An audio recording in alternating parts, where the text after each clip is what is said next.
ये 1.5 साल से नोटंकी क्यों चल रही है एसआई भर्ती में, और अपनी अपनी सुपारी लेकर के बैठे हैं। ऐसे एजी को बनाए क्यों रखा आपने? तो या तो आप में कमी है या आपकी साजिश है, या फिर एजी को हटाओ, दूसरा एजी बदलो। वो संविधान की धज्जियां उड़ा रहे हैं, कोई विजन नहीं है उनका, केवल और केवल डराओ धमकाओ कि सदस्यता 24 घंटे के अंदर खत्म होनी चाहिए थी। उनका हाथ किसने पकड़ रखा है, ये राजस्थान की और देश की जनता जानना चाहती है। तो ये किसका दोष है? किस बात की यात्रा निकाल रहे हो? किसके आंखों में धूल झोंक रहे हो? जब अधिकारियों को बुलाया जाता है तो वो कहते हैं हमें तो रोजाना मुख्यमंत्री घेर के बैठा लेता है। तो 1 लाख की भीड़ वहां अपने दम पे अपने कार्यकर्ताओं की करके बताएं। सांगानेर में तो 150 पौने 200 आदमी नहीं हुए। ये 1.5 साल से नोटंकी क्यों चल रही है एसआई भर्ती में? किरोड़ी लाल जी की जीत ना हो जाए इसलिए भर्ती निरस्त नहीं होगी। अगर निरस्त का करेगी तो भजनलाल जी की पर्ची पलटेगी। ये राजीव गांधी जी की पुण्यतिथि के अवसर पर एक संगोष्ठी का आयोजन किया गया, जिसमें सभी वक्ताओं ने पुष्पांजलि अर्पित करते हुए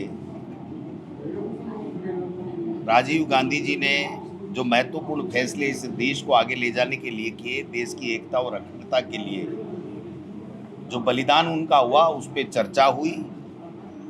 और जो नौजवानों को 18 साल के उम्र में वोट का अधिकार दे करके लोकतंत्र को मजबूत करने का और लोकतंत्र में भागीदारी बनाने का जो काम किया, जो योजनाएं ऊपर से बन करके जाती थी वो ग्रामीण क्षेत्र से ग्राम पंचायत के लेवल पे बन करके जाएं, जिससे गांव के लोग क्या चाहते हैं उनका सही मायने में विकास हो सके, उनकी इच्छाओं के अनुरूप काम हो सके।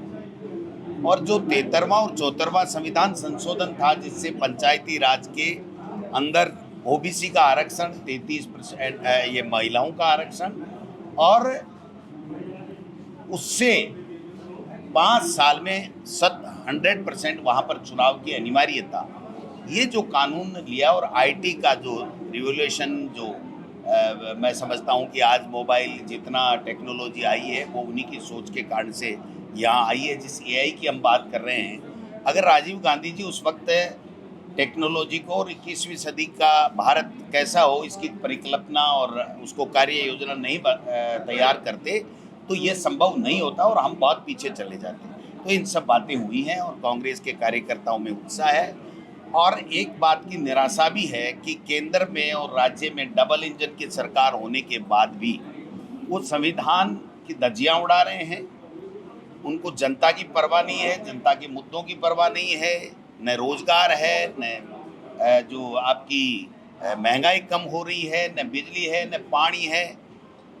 कोई विजन नहीं है उनका, केवल और केवल डराओ धमकाओ और मनमर्जी से संविधान की व्याख्या करो और मनमर्जी से काम करो। आपने देखा होगा कि अभी राजस्थान के अंदर सुप्रीम कोर्ट के फैसले के बावजूद भी एक विधायक अंता के विधायक माननीय कंवरलाल मीणा जी की सदस्यता 24 घंटे के अंदर खत्म होनी चाहिए थी, आज भी लिए बैठे हैं और फिर कहते हैं कि मैं संवैधानिक पोस्ट पे हूँ, मेरी इज्जत करो, मैं निष्पक्ष हूँ, मैं पारदर्शी हूँ, मैं किसी का पक्षपात नहीं करता। आप बताओ, एक बाप के विधायक जिसके ऊपर एक एसीबी ने एफआईआर की, उसका इन्वेस्टिगेशन चल रहा है, अभी पूरा नहीं हुआ। उससे पहले सदाचार कमेटी के अंदर उसकी मीटिंग करा करके इसकी जल्दी सी इसको सदस्यता इसकी समाप्त करो, उसमें लग गए। और सुप्रीम कोर्ट के कहने के बावजूद और कानून होने के बावजूद, जिस कानून के तहत राहुल गांधी जी की 24 घंटे में सदस्यता समाप्त की लोकसभा से और मकान भी खाली करा लिया, वो कंवरलाल के 19-20 दिन बाद में भी सदस्य समाप्त नहीं कर रहे हैं। कह रहे हैं 2 दिन का समय दे दो। तो 2 दिन में कौन से क्या क्या आप हासिल कर लोगे? ये संविधान का उल्लंघन है। मैं समझता हूं कि विधानसभा की परंपरा और नियमों की पालना की दुहाई देने वाले माननीय वासुदेव देवनानी जी स्पीकर साहब को ये नहीं भूलना चाहिए कि सर्वसम्मति से उस संवैधानिक पोस्ट के ऊपर कांग्रेस और सभी दलों ने वहां पर बैठाया है। आपको आरएसएस और बीजेपी ने उस सीट के ऊपर नहीं बढ़ाया। नाम नामित कर दिया होगा बीजेपी और आरएसएस ने, लेकिन नाम नामित करने के बाद में भी हमने सबने सर्वसम्मति से उस संवैधानिक पोस्ट की गरिमा और मर्यादा रखने के लिए। उन्होंने कहा है कि मैं पारदर्शी हूं, तो पारदर्शी कहना मात्र नहीं, उसका दिखना भी चाहिए। जो अखबारों के माध्यम से, मीडिया के माध्यम से अनऑथेंटिक बात की चर्चा करा करके चाहे जो टिप्पणी करने में माहिरता हासिल है, वो संविधान के मुताबिक, कानून के मुताबिक फैसला लेने में उनका हाथ किसने पकड़ रखा है, ये राजस्थान की और देश की जनता जानना चाहती है। हम लोग यहीं नहीं रुकेंगे, हमें सुप्रीम कोर्ट जाना पड़ेगा। तो आदरणीय जूली साहब ने फैसला किया है, ये बता देंगे कि हम सुप्रीम कोर्ट भी जाएंगे, धरना प्रदर्शन भी करेंगे, लेकिन ये मनमर्जी नहीं होने देंगे। कोई एहसान कर दिया गया?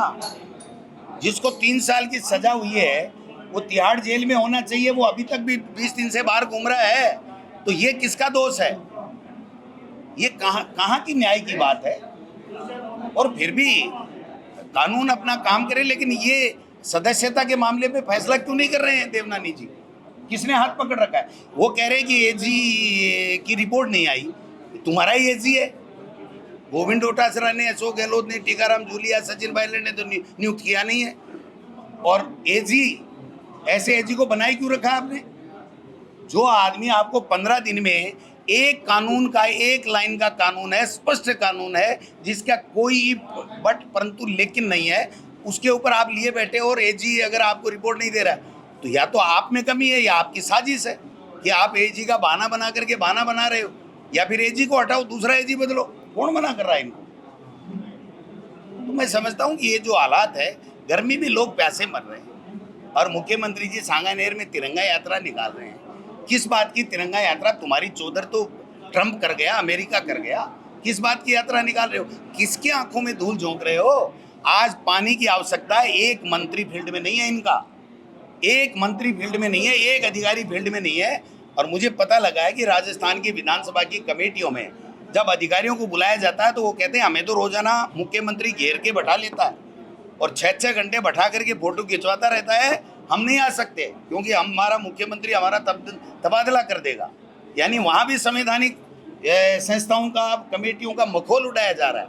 वहाँ भी लोग अधिकारी नहीं जा रहे, फील्ड में भी नहीं जा रहे हैं। अब आज देखो, मोदी जी आ रहे हैं तो बीडीओ और ग्राम सेवक, आंगनबाड़ी, पता नहीं सारा लवाजमा सरकारी पैसा और सरकारी जो कर्मचारी है वो वहाँ जाकर के मीटिंग करेंगे। क्या मीटिंग करेंगे साहब? बाहर अगर दम है और मोदी जी की लोकप्रियता थोड़ी बहुत बची है और मुख्यमंत्री भजन लाल जी अगर कर सकते हैं तो 1 लाख की भीड़ वहाँ अपने दम पे अपने कार्यकर्ताओं की करके बताएं। सांगानेर में तो 150-200 आदमी नहीं हुए खुद के विधानसभा में, और आप कह रहे हो कि हम तो मोदी जी को गुणगान करेंगे। आपको पता ही मोदी जी की यात्रा का टीवी चैनलों में चलने के बाद में पड़ा मुख्यमंत्री जी, ये भी गंभीर विषय है हमारे सब के। देखिए, एसआई भर्ती, ये जब हमारी सरकार थी और चुनाव थे तो इन्होंने खूब पेपर लीक के आरोप लगाए, एसआई भर्ती के बारे में भी कहा, रीट के बारे में भी कहा। मैं पूछना चाहता हूँ इस सरकार को कि ये 1.5 साल से नोटंकी क्यों चल रही है एसआई भर्ती में? ये बेरोजगारों के हितों के लिए बात करने के लिए नहीं आए हैं। बेरोजगारों को रोजगार देने की, नौकरियां देने की चिंता नहीं है। इनका जो अपना ईगो है और अपनी अपनी सुपारी लेकर के बैठे हैं, किरोड़ी लाल जी की जीत ना हो जाए इसलिए भर्ती निरस्त नहीं होगी। और ये कोई बात होती है कि आप बताइए कि कोई फैसला नहीं कर पा रहे, मंत्रिमंडलीय समिति कह रही है पता नहीं दोबारा भी कर सकते हैं, नहीं भी करेंगे। अरे तो भाई, कोई आपकी घर की दुकान है क्या? ये जनता का है, जनता से जुड़ा हुआ है, उस फैसले पे आपको अपनी बात कहनी चाहिए। मैं आपको कह रहा हूँ, एसआई भर्ती का फैसला ये राजस्थान की सरकार अगर निरस्त का करेगी तो किरोड़ी जी की पर्ची पलटेगी, निरस्त का नहीं करेगी तो किरोड़ी जी की पर्ची पलटेगी, अगर निरस्त का करेगी तो भजनलाल जी की पर्ची पलटेगी। ये इतना ही इशू बचा है, बाकी बेरोजगारों को रोजगार नहीं देना। 1.5 साल में फैसला करके दोबारा थानेदारों की भर्ती करवा देते और थानेदार के पद खाली पड़े उनकी भर्ती करवा देते।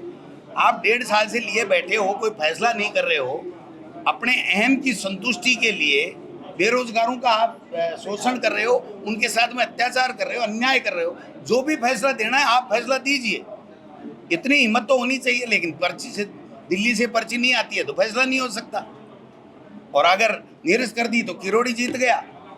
अगर निरस्त नहीं की तो किरोड़ी नाराज हो गया। तो किरोड़ी जी को तो भाई साहब जैसे भी मनाना, क्या करना आप जानो, आपका काम जाने, वो आपका मंत्री है, लेकिन इन बच्चों के साथ भविष्य को बर्बाद ना करे, ये मैं मुख्यमंत्री जी से अपील करूँ। डोटासरा जी, आप बीजेपी के आईटी सेल ने एक पोस्ट जारी की है जिसमें एक तरफ राहुल गांधी की तस्वीर, दूसरी तरफ पाकिस्तानी सेना का जनरल मुनीर है, उसकी तस्वीर शेयर करते हुए कहा कि राहुल गांधी ये पाकिस्तान की बात जो इनकी फेलियर विदेश नीति हुई है उससे बौखला करके ये ओछे हथकंडे कर रहे हैं। इससे कांग्रेस के और राहुल गांधी के हमारे कोई फर्क नहीं पड़ता है। इनका चेहरा बेनकाब हो चुका है कि इनकी विदेश नीति फेल है, और अमेरिका ने धमका करके सीज फायर करा दिया, सेना का मनोबल गिराने का भी काम किया है, और देश को एक तरीके से निराश करने का काम भी इन्होंने किया। आप तिरंगा यात्रा पर भी सवाल उठा रहे हैं, कह रहे हैं कि काहे की तिरंगा यात्रा, कौन सी तरह का? आप तिरंगा यात्रा पर भी सवाल उठा रहे हैं जो बीजेपी की निकाली जा रही है। हाँ, मैं सवाल नहीं उठा रहा, मैं ये कह रहा हूं अब किसको मजबूत कर रहे हैं वो, जब इनकी सरकार है और ये खुद कह रहे हैं कि हमने तीर मार लिया, और सेना के शौर्य पे किसी देश के वासी को कोई शक है नहीं, पूरा देश सेना के साथ में है, तो फिर ये राजनीति, छोटी राजनीति क्यों कर रहे हैं? तिरंगा की आड़ में बीजेपी के कार्यकर्ताओं को टटोलने का काम कर रहे हैं कि आप झूठे यहाँ भरो कि हम अमेरिका ने नहीं किया। आप बताइए मदन राठौड़ जी क्या बोल रहे हैं? ट्रंप ने नहीं किया और ट्रंप कह रहा मैंने किया, तो इसका कोई जवाब है?